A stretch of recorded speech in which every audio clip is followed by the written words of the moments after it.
14 Mei. Christus liggaamlik ons volmaakte voorbeeld. Hy het sy aptyd oorwin.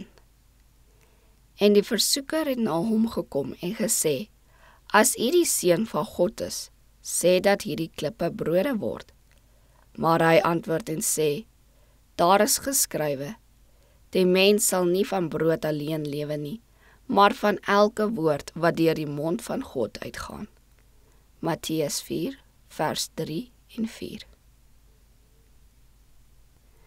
Die groot toets op die gebied van aptyd, wat Christus in die woestyn moes verduur, was vir die mens as voorbeeld van selfverloning bedoel.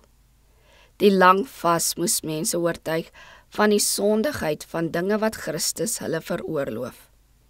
Die oorwinning wat Christus in die woestyn behaal het, moes mense laat verstaan hoe sondig juist daardie dinge is waarin hulle soveel behaag skep.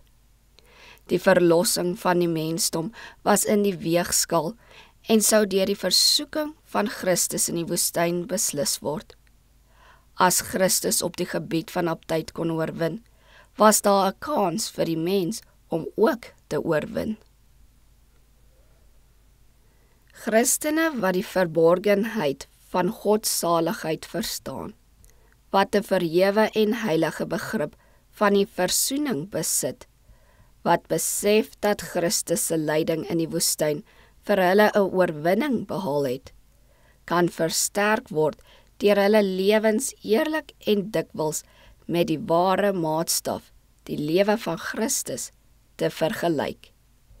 Die vermaaklikhede wat na ligsinnigheid lei en God uit ons gedagtes verdryf, word nie in Christus se voorbeeld goedgekeur nie. En hy is die enigste veilige voorbeeld wat 'n mens kan volg, as hy soos Christus wil oorwin.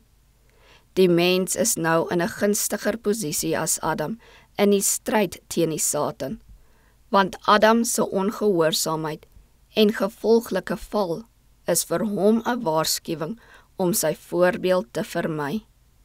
Boonop het hy Christus se voorbeeld in sy oorwinning oor aptyd en die Satan se talle ander versoekings. Hy het die magtige vyand in elke opsig verslaan en in elke stryd as oorwinnaar uitgestap. Eet- en drinkgewoontes is die moeilikste om te oorwin, omdat die Satan mense styf aan sy strydwa vasbind. Almal wat hulle aan Christus diensbaar maak, sal Christus se voorbeeld volg en volmaakte oorwinnaars wees.